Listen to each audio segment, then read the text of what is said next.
Hey there. Welcome to another episode of Math on the Rocks. And you're noticing it's just me in the warm confines of my house.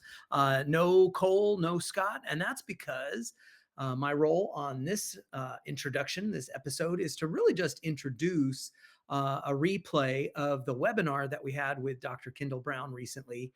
He talks about how to make your math lessons more culturally and personally relevant. It's a fantastic webinar.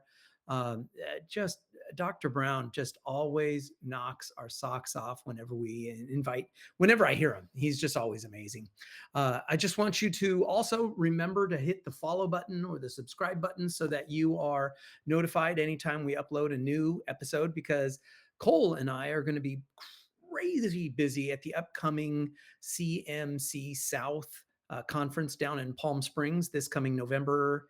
Oh, what is it? November 7th, 8th, 9th, something like that of 2004. We're going to be down there doing a whole host of live episodes. So I want to see you down there. In the meantime, enjoy this wonderful episode of Dr. Kyndall Brown.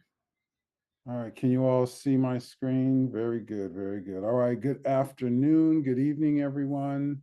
My name's Kyndall Brown. I'm the Executive Director of the California Mathematics Project, and the focus of my presentation today is how the California Mathematics Framework promotes cultural and personal relevance.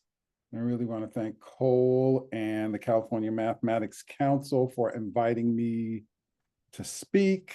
I've been an active member and supporter of the Math Council for many, many, many years, and I look forward to the upcoming conference season. All right. So I want to start with a labor acknowledgement. We acknowledge that much of what we know of this country today, including its culture, economic growth, and development, was built at the often fatal expense of forcefully enslaved Black people and their descendants who suffered the horror of the transatlantic trafficking, chattel slavery, and dehumanization through segregation, even in California. Just for our children, colleagues, friends, and fellow citizens. All right, so what I plan on covering today is why culture is important in mathematics education, to try to give a bit of a background of culturally responsive and relevant teaching, what that looks like in mathematics specifically, and then what we can do to make math tasks more culturally relevant and responsive. So I want to start with a task. We're used to which one doesn't belong, but I was at a presentation recently and I did which one doesn't belong, and I was approached by an audience member who said, which one doesn't belong is kind of exclusive. Why don't we reimagine that which one is unique? So that's what I've done for this task. I want you to take a look at these 4 different figures, A, B, C, and D, and indicate in the chat which one of these is unique and why. Okay, I'll give you a minute or two to think about that. Place in the chat which one you think is unique. Okay, someone says C because it's the only one that starts with 0. That means you have some prior knowledge there. Okay, Duane says A, pictures, bird, flower, person. Okay, B is unique because it has dots. B, since no numbers I see. Diagram A is unique to me because of the complete drawing of characters. Okay. A, the patterns don't always repeat like the others. D makes the least intuitive sense. Interesting, interesting. All right. Well, thank you for sharing your ideas. Anybody recognize any of these? A, B, C, or D? You can respond in the chat. Okay. D is the Roman numerals. A is Egyptian and B is Mayan. Anybody know what C is? All right, very good, Tatiana. Yes, it is Babylonian. C is Babylonian. Nice guess, Sarah Urban. Okay, so all right. Thank you all for participating in that which one is unique activity. All right, so the the new 2023 California Mathematics Framework, Chapter 2 talks about the three dimensions of systemic change that support mathematics instruction. And, what I have taken from that is that there's a need to make some systemic change in mathematics instruction, right? And one of them is an assets-based approach to instruction as opposed to a deficit-based approach to instruction, where we think of students in terms of what they know, what they can do, as opposed to what they don't know and what they can't do, right? And then the second one is active engagement through investigation and connections. And if we're talking about systemic change, that means that we're changing from, passive engagement through rote memorization and drill and practice, right? And then finally, cultural and personal relevance as opposed to, disconnection from, any kind of individual connection or cultural connection to the curriculum, right? The focus of what I'm going to be talking about is the cultural and personal relevance. So, why do we need to be culturally responsive and relevant? Please respond in the chat.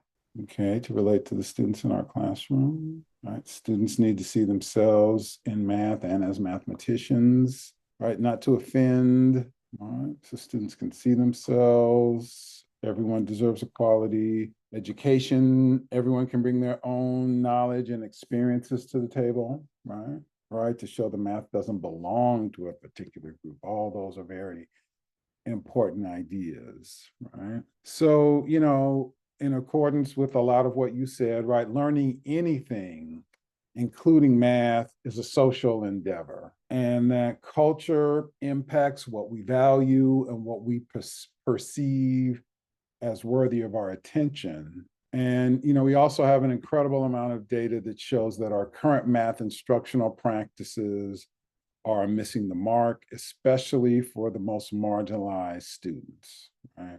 So what are some examples of culturally relevant and responsive teaching? Or if we talk about the foundations, or where did a lot of this work come from, we have to go back to the foundational work of Gloria Ladson Billings. She was one of the first people to coin the phrase culturally relevant teaching.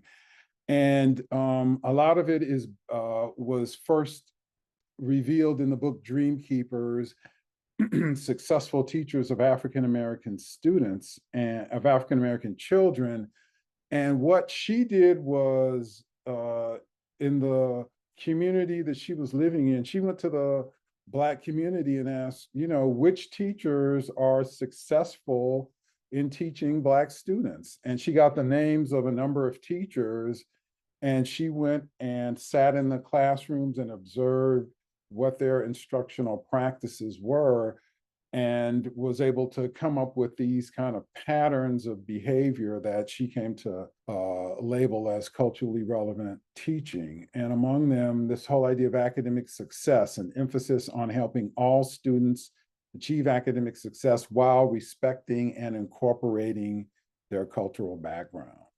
And then this whole idea of cultural competence, that teachers need to be culturally competent and understand and value students' cultural backgrounds.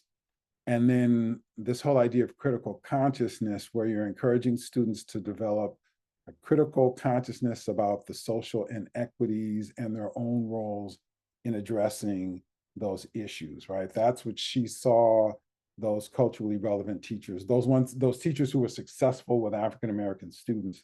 That's what she saw them doing, right? And then we have the work of Geneva Gay, culturally responsive teaching. And she talks about cultural knowledge, the importance of teachers' understanding of students' cultural backgrounds and traditions, cultural congruence, aligning teaching practices with students' norms and values, but also holding high expectations for students, right? Setting and maintaining high academic expectations for all students, regardless of their cultural backgrounds. So this quote comes from the California Math Framework, and I want to shout out to Hilda Wright for helping me find these quotes. But it says lessons should be designed to elicit student wondering, activities related to students' everyday lives or relevant to their families and cultures. So what might this idea of culturally relevant and responsive teaching look like in a math classroom? So some examples that we can draw on. One example is the Algebra Project, which was created by the late, great Robert Moses, who was a math teacher in New York in the 1950s when the civil rights movement really kind of exploded onto the scene. And he, along with many other people from the North, migrated to the South to support sharecroppers in getting the right to vote. And one of the things that they found was that one of the devices that the Southern, racist governments were using to keep African Americans from voting were literacy tests, right? They had to prove that they could read and write. And so one of the things that many of those people who migrated to the South to support was to create classes where they were teaching, the sharecroppers how to read and write so they could pass the literacy test and get the right to vote. And so as Bob Moses was really dealing with his own children in the public school systems in Cambridge, Massachusetts, he began to see this whole idea of access to algebra in the same kind of way that he was noticing literacy as being a barrier to people being able to vote, algebra being this barrier for students to really have access to STEM fields and the technological world of the future. And so he was able to kind of make that analogy between, the role that algebra plays in the educational system. And so he created the Algebra Project curriculum around this whole idea of experiential-based mathematics, where you give students an experience and then they talk about and write about that experience in their own language, and then they translate their own language into mathematical language. So there's a huge mathematical literacy component to the work as well. And one of the most famous lessons in the Algebra Project curriculum is this, what they call the trip line, where they take a trip on the subway or public transportation, and they're not being told, hey, we're going on a trip to do some mathematics. Hey, we're just taking this subway ride. But every time that they make a stop, they took a note of where it was, what they saw when they were there. And so they went all the way to the end of the line and then back to the beginning of the line. And when they came back to the classroom, they set up butcher paper and they started drawing out what they saw, where they stopped, where they were. And the curriculum then helps the students recognize that numbers have not only magnitude, but directionality. And they were able to then translate the trip that they took into integer operations as a way to teach students how to do operations with integers. So, that's one example of what I would consider to be a culturally relevant and responsive curriculum. Another example comes from the whole movement around social justice in mathematics, which really began in earnest with the publishing of Rethinking Mathematics, published by Rico Gutstein. And the whole idea there was using mathematics as a tool to help particularly marginalized students, low-income students of color, to read and write the world, right? That mathematics should be a tool that they can use to empower themselves, right? And so in this book, he created a lot of social justice lessons because, it was around the time that a lot of really good reform curricula was available, like, a lot of the middle school and high school curricula. But what he was finding was that the tasks themselves he was teaching in, inner city Chicago, and he was finding that the students weren't necessarily able to relate to the context of the tasks in the curriculum.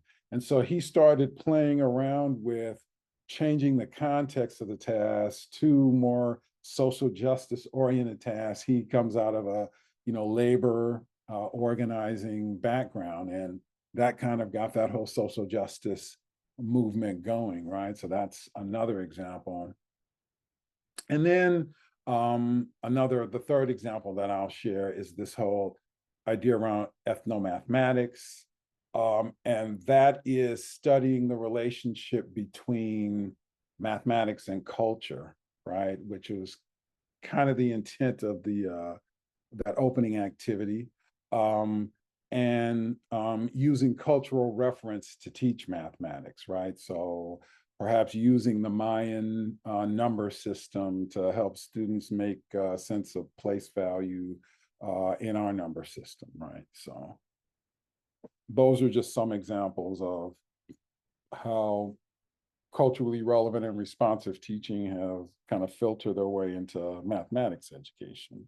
All right, so another quote, that addressing equity and access includes both ensuring that all students attain mathematics proficiency and increasing the numbers of students from racial, ethnic, linguistic, gender, and socioeconomic groups who attain the highest levels of mathematical achievement. So I am the co-author of the book, Choosing to See, a framework for equity in the math classroom.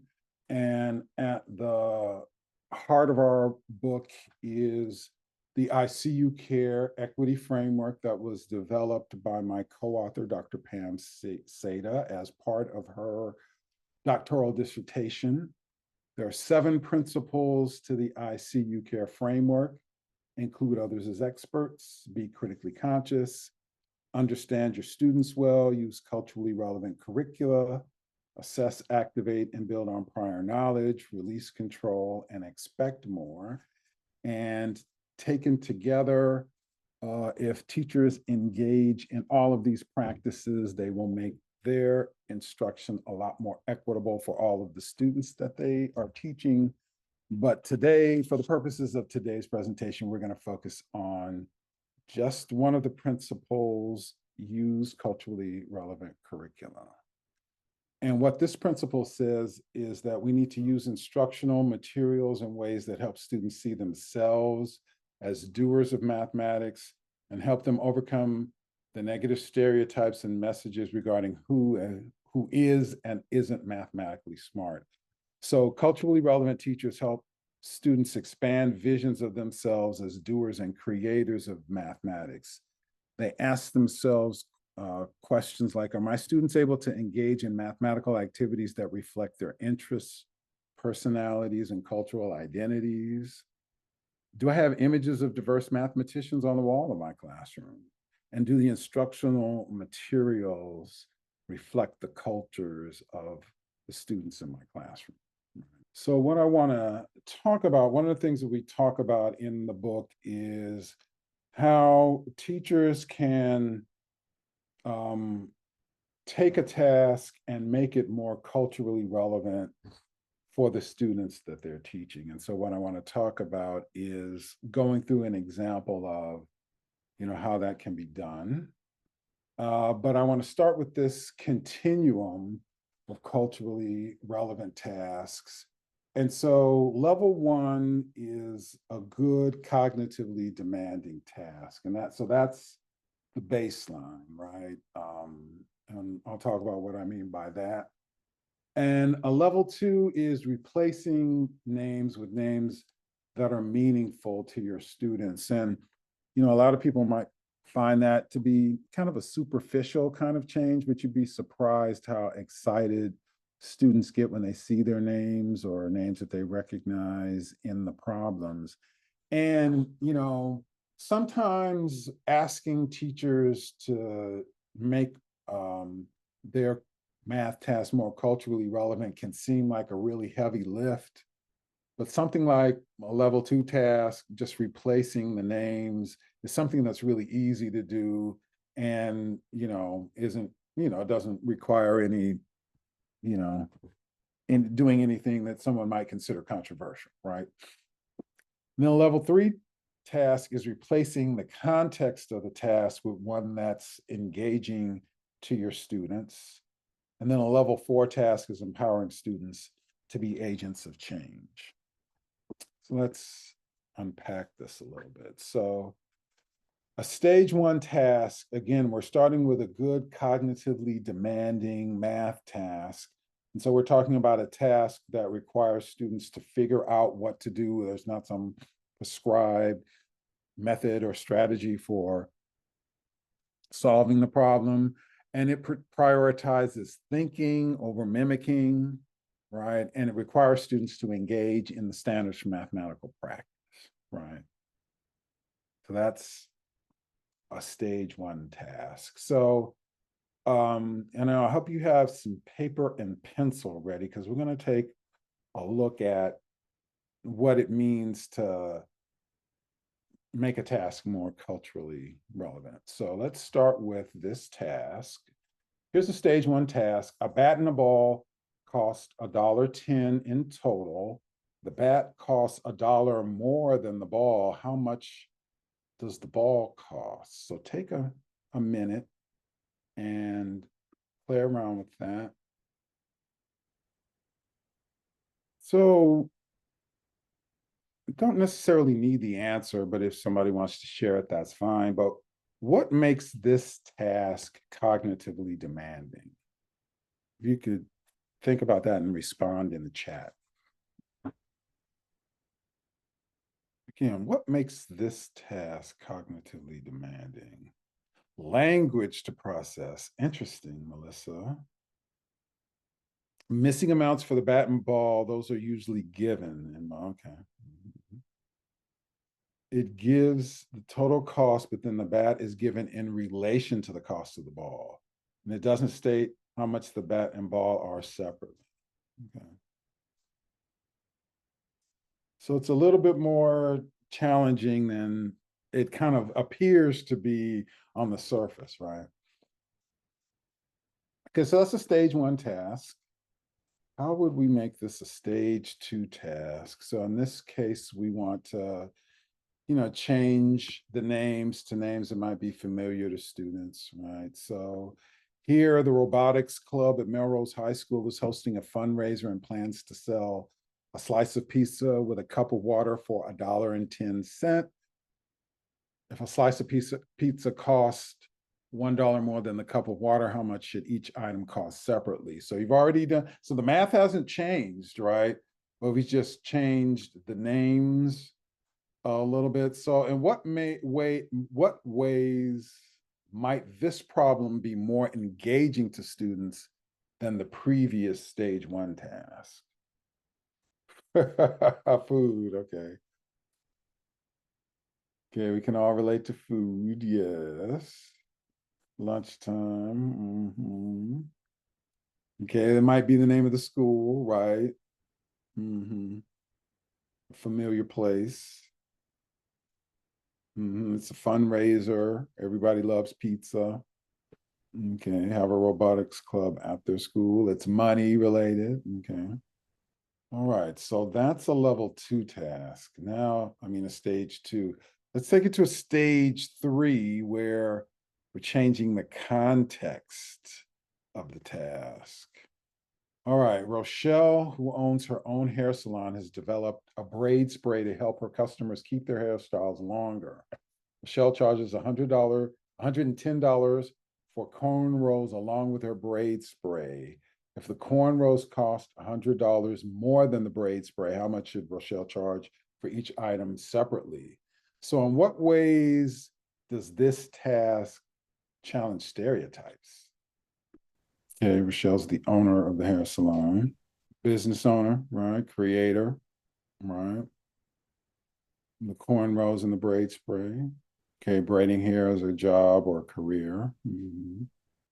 Okay, that's interesting, Phil. Customers have enough expandable income for pretty expensive hair. You'd be surprised what people are willing to spend their money on, right?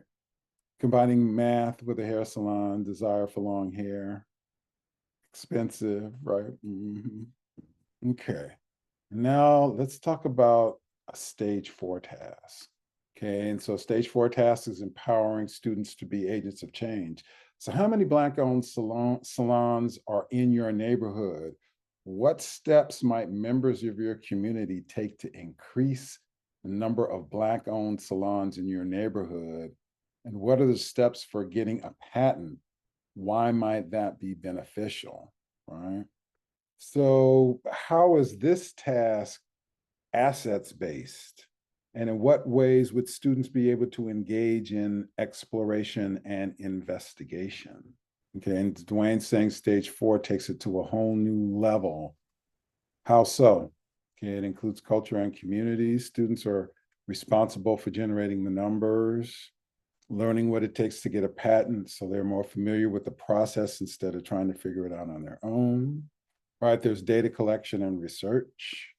Okay, so that's a good question, Cole. Do you see stage 4 as an extension of 3 or something that could be done as a standalone? I could see it as both, right? All right, so where might you be able to get ideas for creating these stage 4 tasks? Okay, that's interesting. Like, how can we increase traffic in already open salons? Okay, this is similar to a Fermi problem. How many salons should there be in a neighborhood? Okay. And so, like I said, one of the challenges is trying to think about how to generate context for um, culturally relevant and responsive tasks. And so, uh, in um, in the book, creating or engaging in culturally relevant math tasks by Lou Matthews, Shelley Jones, and Yolanda Parker, they use this hope wheel as a framework for trying to develop context that can inspire culturally relevant math tasks. And so these verbs here all are verbs that can be used to create math tasks. For example, if you're thinking about the verb love, how can I create a task that requires somebody to care for someone else or to grow something, right? Whoops. Or if I'm thinking about the verb create, right? How might I come up with a task that requires them to innovate something or to design or build something, right? So these are all different contexts. Can you think of any contexts for generating culturally relevant and responsive? Does this bring any ideas to mind in your imagination? You can put, if you do, you can put your ideas in the chat.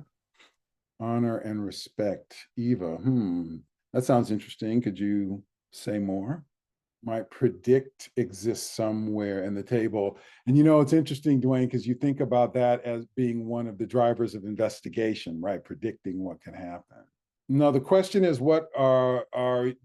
can you think of any other context that might inspire some of these culturally relevant tasks, Hilda? That was what the question. From an indigenous perspective, okay. Okay, makes me think of a recent city planning conversation, right? So one of the exercises that we like to, when we're working with teachers around culturally relevant tasks, is kind of giving them an opportunity to practice creating culturally relevant tasks. So there's a URL there.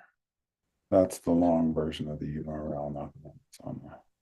And so what I want you to think about is modifying a task to make it a stage 3 or 4 math task. So when you click on that link, it's going to take you to this page, right? And so uh, the idea, so those are the different stages right there. And if you scroll down, there's some different resources there, some that dispel negative stereotypes about Black people, women, resources for stage 4 tasks. If you keep scrolling down, there's like 5 different problems, kind of ranging from maybe middle school to high school. How might you take one of those tasks and make it into a stage 3 or 4 task?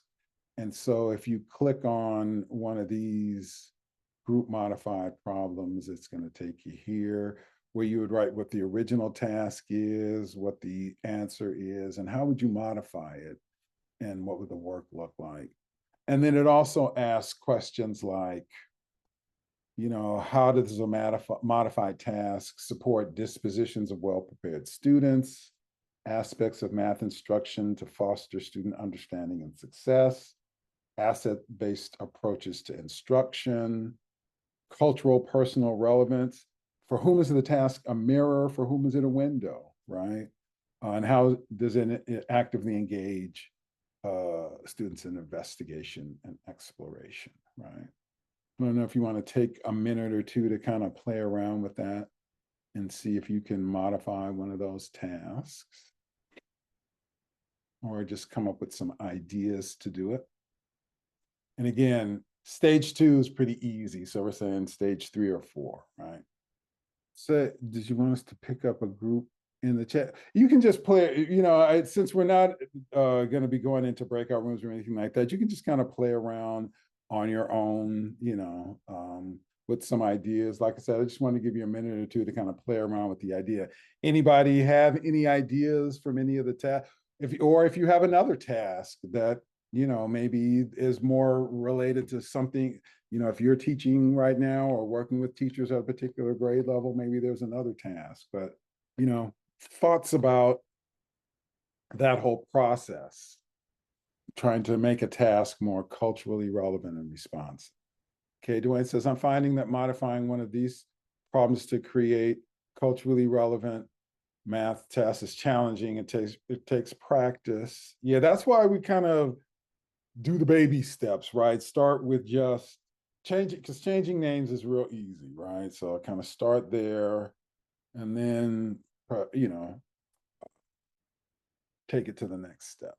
Okay, this really makes me think about publishers and what we hope to see in the new curriculum. It leaves me thinking teachers will always have to be nimble enough to adjust to the interests and experiences of the students in front of them. Right, no publisher is going to be able to write their curriculum for your students in your classroom, right? That's just practically impossible. So you're always going to have to, be, willing to make some adjustments if you want to make it relevant and responsive to the students that you have in your classroom.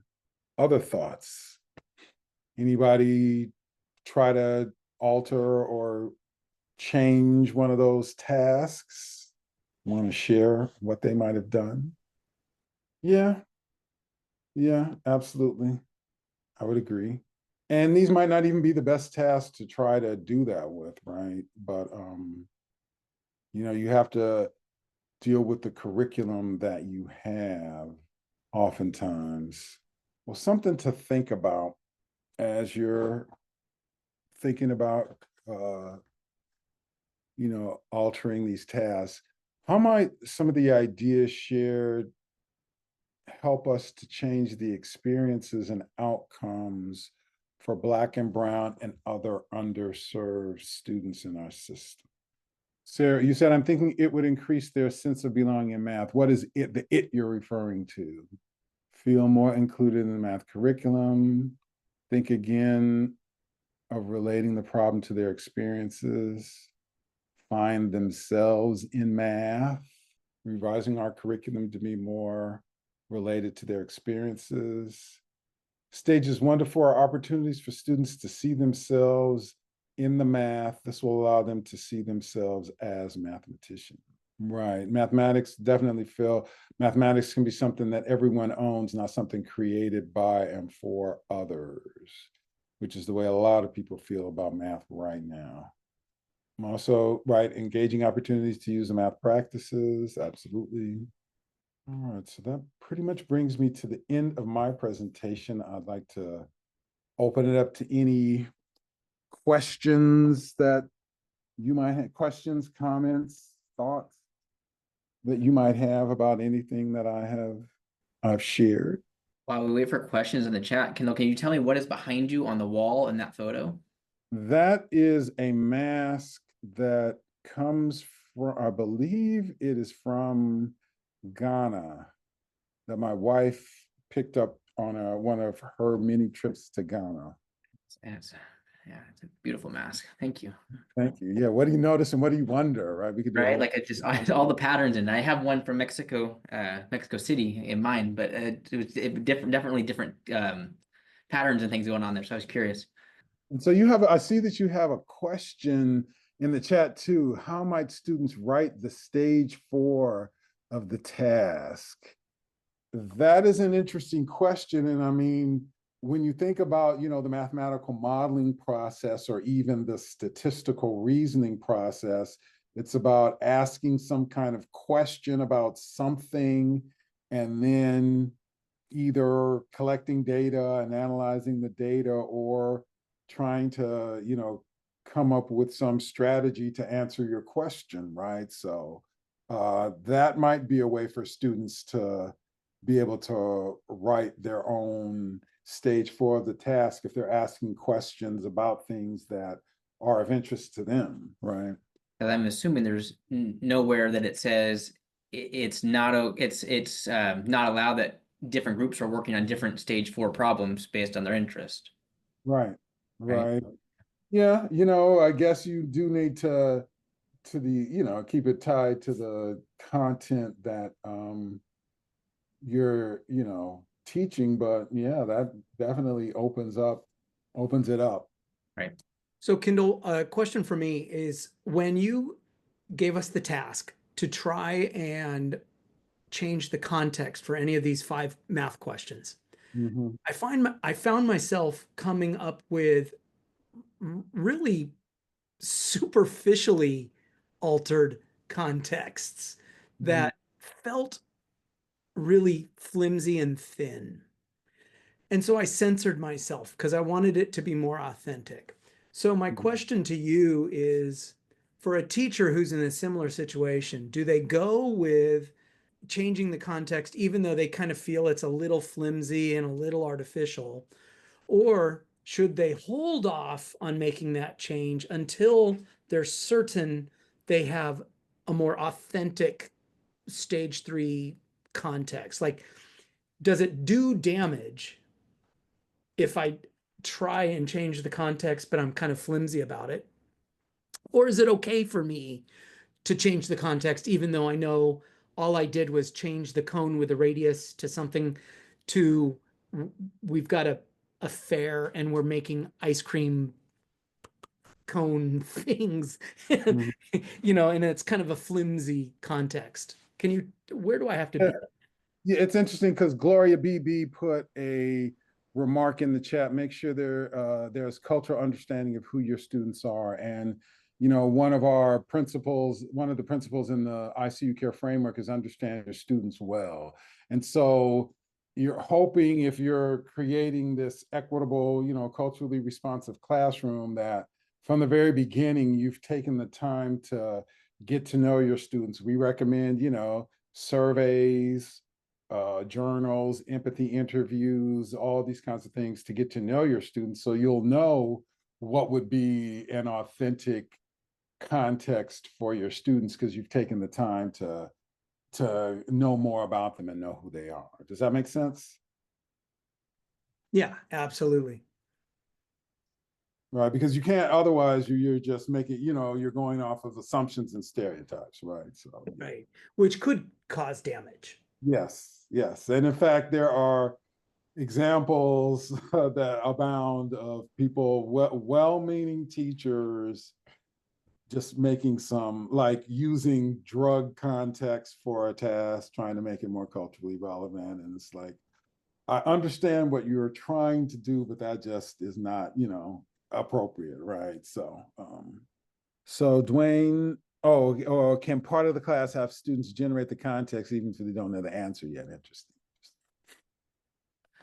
Well, Kyndall, we just want to say thank you for joining us. That was excellent. Every time I hear you talk and present, even if I've heard similar things before, I always pick up different nuggets.